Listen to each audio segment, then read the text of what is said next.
Welcome back to the Women of Virtue Development Institute Outreach Ministries podcast.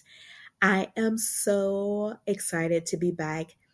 I have actually been on a forced sabbatical, if you will. That forced sabbatical came about just based on technology. Technology has changed so much listen, it's hard for me to keep up.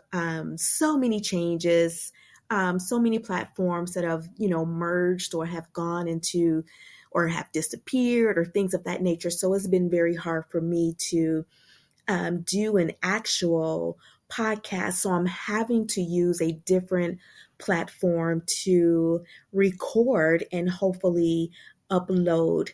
It is May, the fifth month in the new year.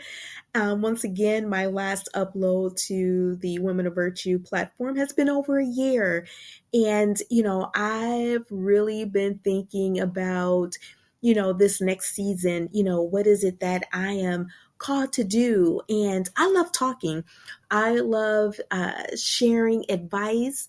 I believe I have a voice. Let me just say that. I believe that I have a voice. I believe that I am passionate about certain situations. And so I use these platforms as an opportunity to speak. It's part of my therapy, if you will. I believe that sometimes, people that love to talk are those that secretly need some type of therapy. But nonetheless, I am back and hopefully I can figure out these technology platforms and what I am going to be using to further my path of ministry outreach. So there are certain things that I have in the works that I am working on. I will say this though, in January, I did release my first book.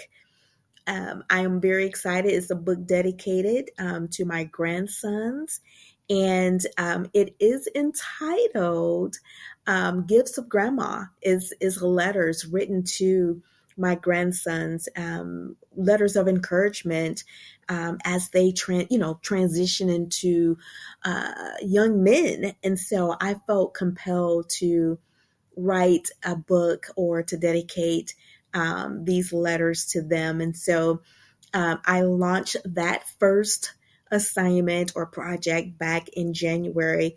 I am working on some other assignments as it relates to a children's book or a memoir of just words of encouragement for women to read. I've been having this writing bug ever since, I guess you can say, maybe 10, 12 years ago. But recently, it was such a pressure, if you will, to finally get something completed and launched. And so I'm excited once again for the gift of writing, the gift of voice, the gift of just being able to connect and share words of wisdom to the community. So I really don't have a topic today, but excuse me, I will say this. I am just wanting to encourage those that are listening that we as women, and not just the women, I will definitely recruit my brothers as well. We have such a work to do in our communities. I am working in, youth serving organization that seems to be my path, my career path for a very long time. As I've mentioned in previous uploads that, I believe that I've been called to work with young people. I don't know if that's something I will retire in doing, as I'm getting older. Things are changing, life is lifing, my mom is getting older. And so I'm going to have to shift and figure out what's going to be that next assignment. I really should be thinking about, entrepreneurship and how to evolve into something else. Les Brown said it best is that, as we, begin to change and go through changes of life is that it's important that we figure out how to reinvent ourselves. How do we do that? And so I'm in that process. I'm in that mind frame of how do I reinvent myself? Because at some point I know that I will have to pull out from this particular work when it comes to serving youth and families. I don't believe that I have the bandwidth, if that makes sense, or the proper training, certification to work with the type of young people that I am coming in contact with. Things have changed. Our young people, they're going through a lot.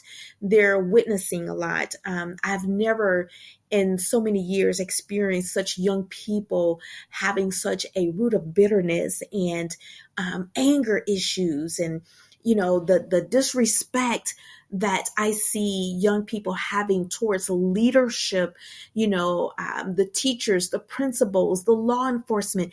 I've never experienced this magnitude, if you will, of disrespect from parents and from our young people. And so when I say that there is work for us to do when it comes to empowering our young people, once again, we have to, let me just say this, we have to rebuild our villages. Our villages are broken.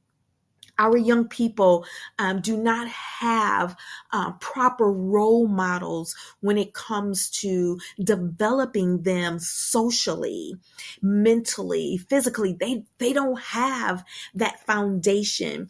They come to school and the teachers and the principals, time is wasted because we're dealing with so many behavioral issues, if that makes sense. So I want you all to just stick with me for a moment because I don't have a lot of time on this particular platform. And the reason why I feel like it's important that I share this, when I am on social media and I'm seeing so many posts about principals and teachers and counselors being investigated because they took a stand or they had to feel like they had to protect themselves against violent behavior from children, from students, and from parents.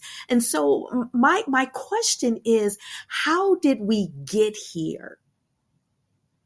How did we get here? And my second question is, how do we fix this? How do we fix it?